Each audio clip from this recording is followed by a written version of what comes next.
আজকের একটি আলোচ্য বিষয় যে আমরা রেখেছি, ইম্পর্টেন্ট একটি বিষয়, সাংস্কৃতিক সম্পর্কে আমরা আলোচনা করতে চাই। আমাদের সমাজে নানা ধরনের সংস্কৃতির সাথে আমরা যুক্ত রয়েছি।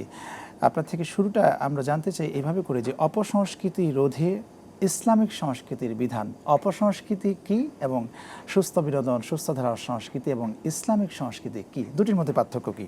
ধন্যবাদ জানাচ্ছি আরটিভিকে। আজকে মাহে রমজানের পরে আমরা আবার সে আমাদের কুল্লু শাইনিয়া জইলা আসলিহে আমরা আমাদের মূলের দিকে ফিরে যাচ্ছি। যে মুসলিম, আমাদের দায়িত্ব হচ্ছে একজন নগণ্য ইসলামিক আলোচক হিসেবে আমাদের দায়িত্ব হচ্ছে বাল্লিগু আন্নী ওয়ালাউ আয়া। নবী করিম সাল্লাল্লাহু আলাইহি ওয়াসাল্লাম বলেছেন যে তুমি যদি দ্বীনের ছোট্ট একটি বিধানও জানো, সেটাও তুমি আরেক মুসলমান ভাইকে, আরেকজন মানুষকে জানিয়ে দাও, সমাজকে জানিয়ে দাও, যাতে করে সমাজ রেকটিফাই হয়ে ভুলের পথ থেকে, অন্ধকারের পথ থেকে আলোর দিকে আসতে পারে। দেখুন, আল্লাহ রাব্বুল আলামিন আশরাফুল মাখলুকাত হিসেবে মানব জাতিকে সৃষ্টি করেছেন। সৃষ্টির আদিপিতা হযরতে আদম আলাইহিস সালাম, আদম সফিউল্লাহ। সেকেন্ড যেই ব্যক্তিটিকে আল্লাহ সৃষ্টি করেছেন মা হাওয়া আলাইহিস সালাম। এখান থেকে পৃথিবীর মানব জাতির সৃষ্টির সেরা জীবের সৃষ্টি। আল্লাহ রাব্বুল আলামিন বলেছেন ওয়ামা খালাকতুল জিন্না ওয়াল ইনসা ইল্লা লিয়াবুদুন। আমি আল্লাহ জিন এবং ইনসানকে সৃষ্টি করেছি আমি আল্লাহর একত্ববাদ, ওয়াকাদা রাব্বুকা আল্লা তা'বুদু ইল্লা ইয়া, একমাত্র রব্বে করিম ছাড়া আর কারো ইবাদত অথবা আর কারো বিধান মান্য করা যাবে না, একমাত্র আল্লাহর। ইন্নাদ-দীন ইনদাল্লাহিল ইসলাম, ইসলামই আল্লাহর কাছে একমাত্র মনোনীত ধর্ম। সেখানে রব্বে করিমের পথে চলার জন্য Quran is the selected religion of Allah. এটার উপর জীবনযাপন করার জন্য আমরা যারা মুসলিম, আমরা যারা বিলিভার, আমাদের এটার উপর দায়ব এবং কায়েম যুগে যুগে বাবা আদম থেকে শুরু করে 1 লক্ষ মতান্তরে 2,24,000 পয়গাম্বর এই পৃথিবীতে তাওহীদের এবং রিসালাতের সত্যের বাণী নিয়ে এসেছেন, যেটা আল আমরু বিল মা'রুফ ওয়া নাহয়ু আনিল মুনকার, ভালো কাজের আদেশ দেওয়া, অসৎ কাজ থেকে বিরত রাখা। ক্রমান্বয়ে আস্তে আস্তে 1 লক্ষ মতান্তরে 2,24,000 পয়গাম্বর আল্লাহ তাওহীদের বাণী যুগে যুগে যারা যেই যুগে যে কওমের প্রতি তারা আল্লাহ পাক প্রেরণ করেছেন, আল্লাহ যখন অবস্থার প্রেক্ষাপটে তাদেরকে প্রেরণ করেছেন, সেই প্রেক্ষাপটে কিন্তু তারা তাওহীদের বাণী এবং সত্যের বাণী, অসত্য থেকে দূরে থেকে সত্যের পথে আসার জন্য কিন্তু তারা তাগিদ দিয়েছেন। জি, তাদের যেই কওমের মধ্যে যেই নবী অথবা যে রসুল আগমন করেছেন, তাদের উপদেশটুকু যারা গ্রহণ করেছে তারা হেদায়েত প্রাপ্ত হয়েছে, যারা গ্রহণ করেনি তারা অন্ধকারে রয়ে গিয়েছে। সর্বশেষ এবং সর্বশ্রেষ্ঠ নবী মুহাম্মদ রাসূলুল্লাহ সাল্লাল্লাহু আলাইহি ওয়াসাল্লামকে আল্লাহ রাব্বুল আলামিন পৃথিবীতে প্রেরণ করেছেন সর্বশেষ এবং সর্বশ্রেষ্ঠ নবী হিসেবে। সাইয়্যিদুল মুরসালিন খাতামুন নবীন, সেই নবীকে প্রেরণ করেছেন উম্মতে মুহাম্মদের উপরে। সুবহানাল্লাহ, সুবহানাল্লাহ।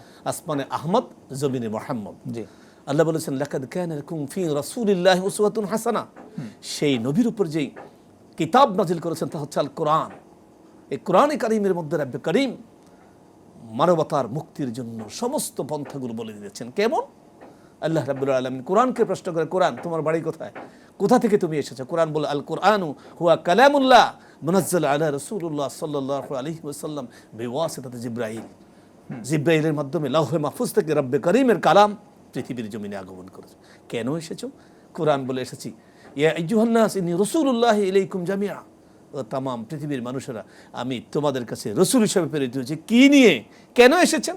এসেছে আল্লাহর পক্ষ থেকে তোমাদের মুক্তির বাণী নিয়ে। হেদায়েতের বাণী হচ্ছে আল কোরআন এবং সুন্নাহ, দুটোকে নিয়ে।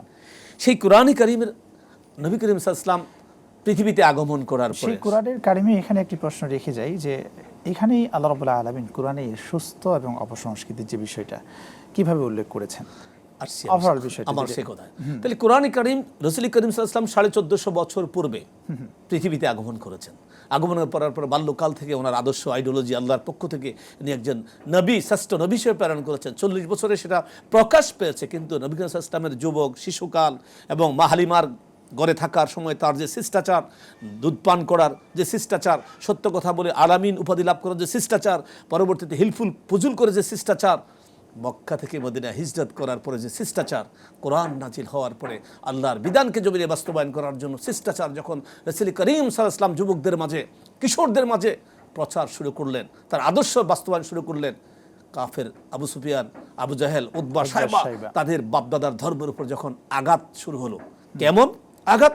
যে জীবন্ত রমণীকে মাটিতে পুঁতে দেওয়া যাবে না, ইসলাম এটা সমর্থন করে না। এই তো তাদের বাপদাদা ধর্মের মধ্যে আঘাত আসলো। সর্বশেষ মুহাম্মদ সাল্লাল্লাহু আলাইহি সাল্লামকে প্রস্তাব করলেন, ও মুহাম্মদ, আরবের সবচেয়ে ধনী তোমাকে করা হবে, সবচেয়ে সুন্দর সুন্দর রমণীগুলোকে যেগুলো তুমি পছন্দ করবে তাদেরকে তোমার সহধর্মিণী হিসেবে, সঙ্গী হিসেবে দেওয়া হবে।